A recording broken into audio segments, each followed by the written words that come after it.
The funny part about it, when I got involved, I had no idea who Eazy was or NWA was or anybody else. I had no clue. But I found out very quickly that how popular they were. You know, listen, when Eazy was at Cedars-Sinai Hospital, there was more phone calls that went in to the hospital that Lucia Ball got. So it gives you an indication. I mean, he got more phone calls than Lucia Ball did. They said they shut down, they jammed up the whole switchboard. Yeah. Regarding the Death Row and Ruthless beef, can you tell us about some of the fights or confrontations that you were privy to during that time between artists from both sides? You know, there was a lot of stuff that I wasn't around for that was beef between the artists that I had no clue about. I had my job to do to keep the business going, to keep Eric alive and Jerry alive, which I did very well, you know? And the other stuff was just stuff that was, you know, that was none of my concern, okay? The thing was to make sure that people were able to conduct business. When I got involved, Jerry would not come to the office, and neither would Gary. They would conduct business out of a hotel. They were afraid to come to the office. Why? Oh, because of, you know, certain threats and intimidation, and they didn't feel safe. That Ruthless Death Row beef, for a fan like me at the time, I was a big hip-hop fan, still am. Hip-hop's the only thing I'm going to call myself a fan of. I love hip-hop.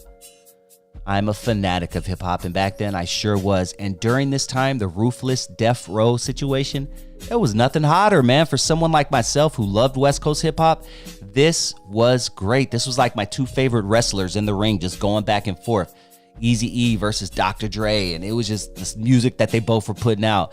F with Dre Day and Real Mother F and G's, and just the stuff that BG Knockout and Dre still were doing, and the stuff that Dog Pound was doing, going at each other. It was a really, really, really fun time for a fan. But I do know that it got real on the streets. Oh, it got really real on the streets. It got real like golf courses.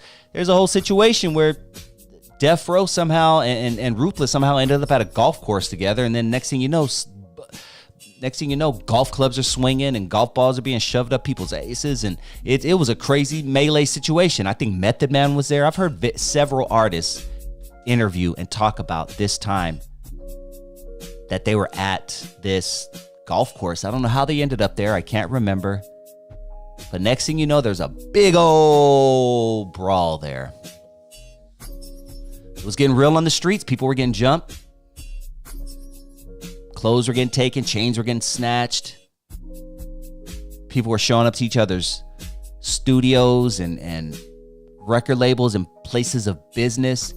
It was a big deal. And no one other than Mike Klein, who I'm interviewing, who we are interviewing right now, that you are listening to, no one knows that time more than this man, because he was running Ruthless Records. Even over Jerry Heller, he was running Ruthless Records. Don't get it twisted.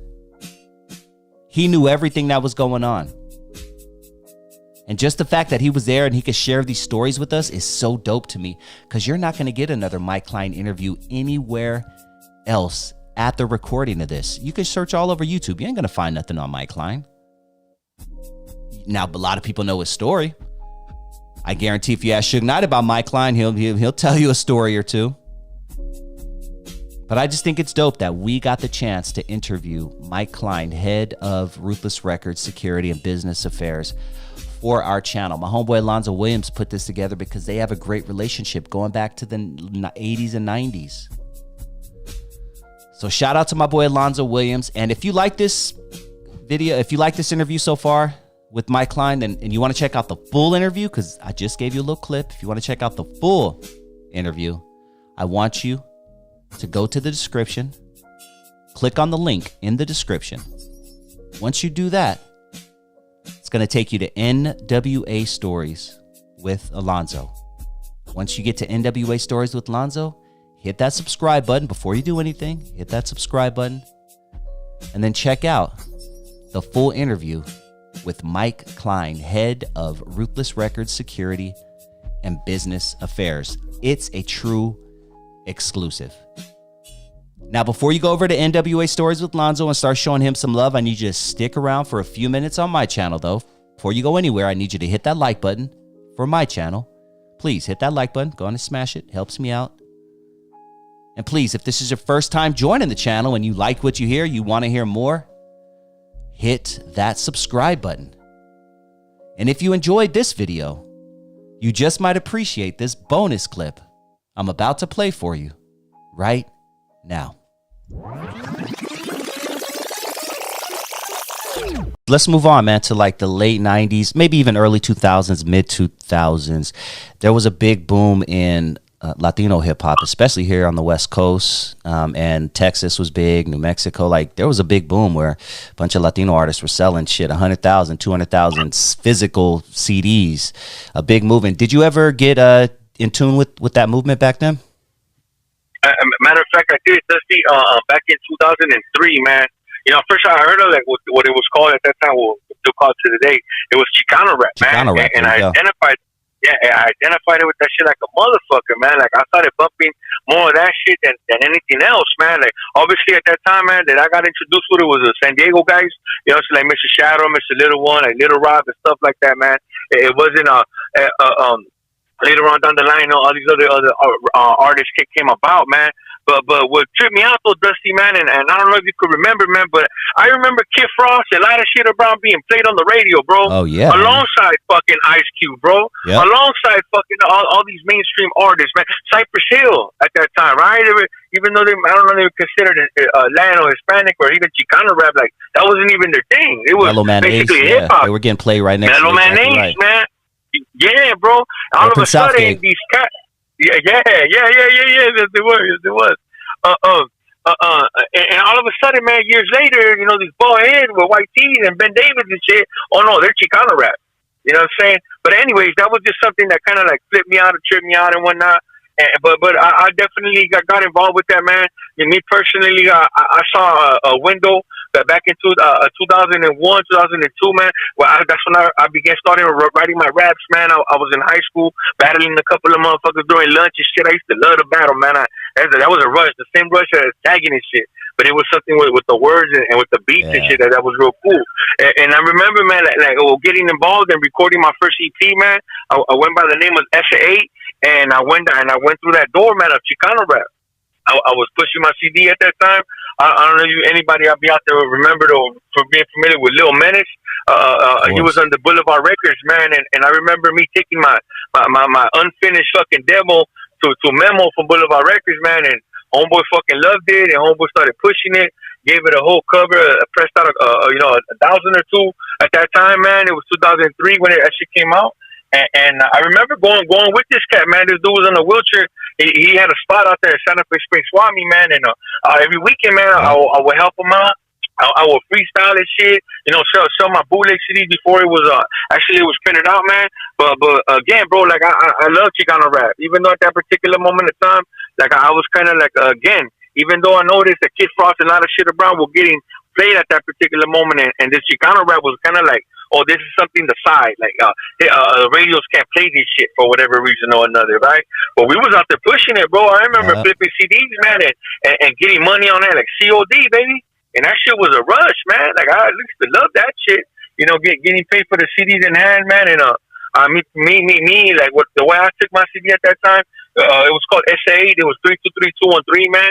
I pressed up besides the ones that Boulevard Records pressed out. I pressed out 1,000 on my own, man, and I hit the streets myself. I was right down Pacific and Huntington Park, Pacific and Florence, HP, when I used to be cruising and shit. Yeah. I remember walking in, man, Long Beach Boulevard, back and forth from Firestone all the way to Florence sometimes, man, just, you know, pushing my music, man, pushing my shit. And again, man, I wish I could have said it was something else came about that, man, you know, as far as pushing the music, but I ended up getting caught up with some personal issues, you know, life issues that happened and whatnot. But again, man, like definitely I could say I was a part of that movement, at least right here in my area, man, that's for sure. Yeah, that was a fun time in hip hop, man. I really, enjoyed the fact that the Latino artists were getting shunned, so they're like, fuck it, we're gonna do our own thing, and shit, you motherfuckers had the streets on lock, dude. Every car show, every motherfucking backyard picnic. I mean, I'm seeing dudes, like you said, just handing out CDs, and shit, go home with $100-$200 in one night. Shit, man, that was lovely, bro. I remember we did that shit. A couple of friends of mine, man, homies of mine, right down St. Louis and Armo, man. Like, I remember bringing my demo and shit, and these cats like falling in love with it because I was just fucking throwing South Get Up left and fucking right, you know.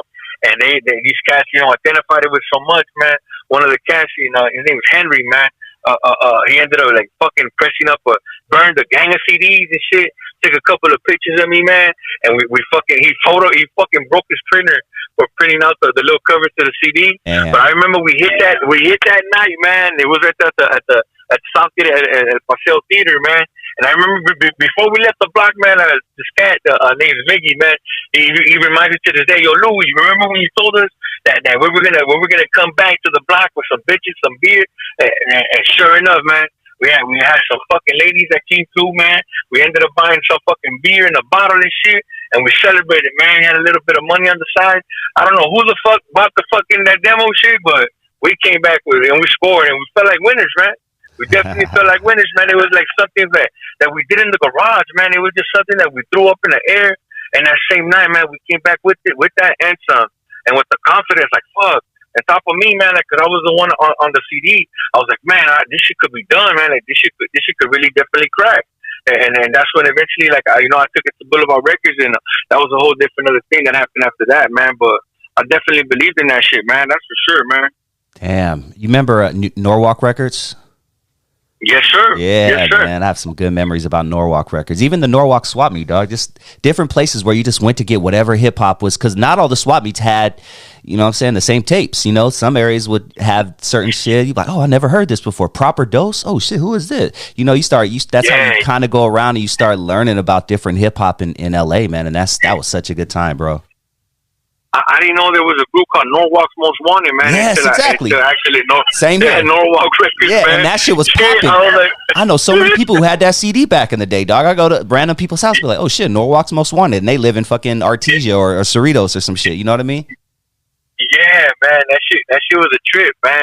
That definitely was a trip. That was lovely right there. Yeah. What are your thoughts on this current state of hip hop, bro? I don't know if you keep your ear to the street, but it's a different breed than it was when we were coming up. You know, back in the day, we glorified the drug dealer. Now they're glorifying the drug user. You got these dudes on all kind of drugs. You know, there's some good music coming out. Don't get me wrong. You know, but what are your thoughts on the whole state of hip hop in general? Well, and again, man, this is just my opinion and whatnot, man. I don't want to mean to disrespect for anybody. Everybody's entitled to their opinion, man. And today I'm open-minded, you know, to hear and even discuss this topic and many others, right, without getting personal with it. But hip-hop, man, has been evolving, bro. Since since the 70s when it came out and whatnot, right? It was a different fucking in the 80s, 90s. It was a whole different thing in 2000s and so on and so on. And it's going to continue evolving, man. And me personally, man, art is an art. No matter whatever it is, whatever color it is, it's a form of somebody expressing themselves. Whether I bump today's music or not, I'm gonna be real with you, man. Like, it's very, very limited. But at the end of the day, man, like, it's music. At the end of the day, it's somebody's art or expressing their art in one way or another. And yeah, man, the idolizing consuming dope. You know, whatever dope that might be, from fucking pills to alcohol and whatnot, man, let alone fucking, all the other shit, you know what I'm saying? I wouldn't be surprised if fucking fentanyl is being fucking pushed out there one way or another, you know what I mean? Even though that's just getting, killing motherfuckers left and right, like, fuck it. I mean, it is what it is. You know, people are going to speak about what they speak. But me personally, man, like I said, man, it's an art form, man. It's definitely an art form. All these youngsters, I don't know if I was talking to Rob G, man. I was talking to somebody else concerning the social media shit. Like, at least the time when I was making music, man, like I had to literally press out again, burn some CDs, put a little cover to it, or just fold the fucking paper and write my name on it, and then go sell it. But now because of the social media, man, like, there's no need to do none of that shit. All you gotta do is record a fucking song, put that shit on, kick it up on YouTube, or push that shit on the Instagram or TikTok or whatever, and some way somehow that shit will get pushed no matter what. You know what I'm saying? So I think the open door, open window of social media in itself, the whole platform of the internet, has allowed all these artists, man, to fucking flood this fucking, you know, the land with all this artistry, bro, one way or another. Whether it's good to you and bad to me, at the end of the day, man, I see it like it's another Louis way back in the day, just trying to expressing himself, trying to fucking make it, man. That's all, you know. I don't agree with some of the shit that they're pushing, man. You know, even and not to the degradation of women, man. Right? Like I know at that particular back in the day, you know, calling bitches and hoes. Today, that's like nothing. Yeah. Or whatever these fucking women are fucking rapping, bro. Whatever they're exposing is a little too fucking out there. Pink, my booty hole brown. Oh my God, dog. Like, I don't even need to watch porno. I just need to actually listen to this chick. I probably fucking get hard simply by what she's saying, you know. But again, though, Dusty, that's where we at today, man. You know what I'm saying? Is there somebody in particular at fault? Well, I mean, maybe we all have a little part to play, man. You know, at fault. But at the end of the day, man, I have the right, I have the choice to play this or not to play this, man.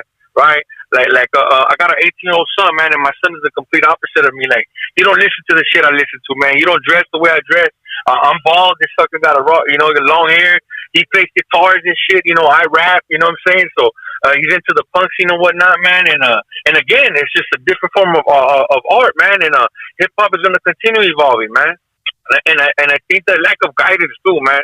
Yeah. The lack of the lack of guidance behind these artists. Be careful what to push that or don't push that, man. You know. And again, just because again, when we record this shit, man, and we throw it out there, it's gonna be out there for somebody to grasp, man. It's like basically fucking, you know, filling up a needle with dope and just throwing it out there.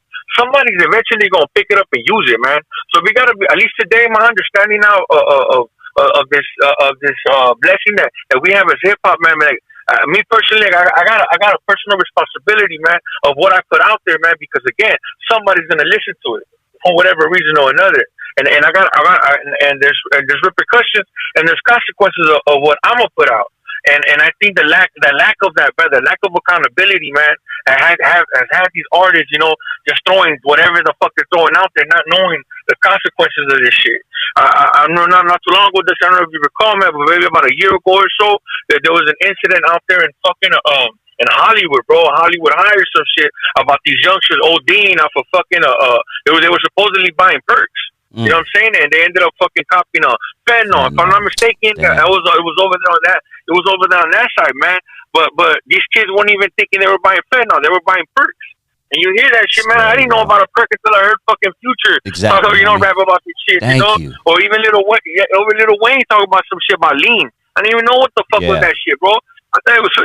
I didn't know, and it wasn't until these artists shed light on that shit. And again, it was all probably one of those nights of fucking having fun and whatever it is, had a good time, not knowing the recording this shit would affect somebody else down the line. Because to the end of to an extreme, man, like we emulate what we like, man. You know what I'm saying? I remember going up. I wanted to emulate Cube, man. I wanted to emulate Tupac, you know. I was bumping that shit. I was feeling like that, man, and whatnot, man. Let alone Kid Frost, right? Or a lot of shit around this shit. Like, I wanted to be a part of it. You hear this music today, man, and it doesn't surprise me that these youngsters want to follow suit. You know what I'm saying? And that's what I'm saying. Like, I feel me as an adult, right? Like, I got a responsibility, man, to my nieces and my nephews, man, to keep an eye on what they're doing and shit, because the music out there that's out there, I don't want to say it's bad, man, but it just leads us to a lot of fucking dead ends right now, man. Especially we don't have no fucking guidance, man. You know, but again, hip-hop is going to continue evolving, man. That's a force that cannot be stopped. It cannot be molded, man. I don't know what another rappers today maybe that likes not to diss no Lil Uzi Vert or any of these cats, right? But these cats are probably like Lil Uzi Vert, for example, right now, are going to be talking shit about the motherfuckers 10, 20, 15 years from now. You know what I'm saying? and vice versa, man. All these cats, you motherfuckers bumping Lil Uzi Vert. Who the fuck is that? Just like all these other new artists don't even give the proper dues to Tupac or Biggie or fucking, you know, all these other artists that kind of like paved the way.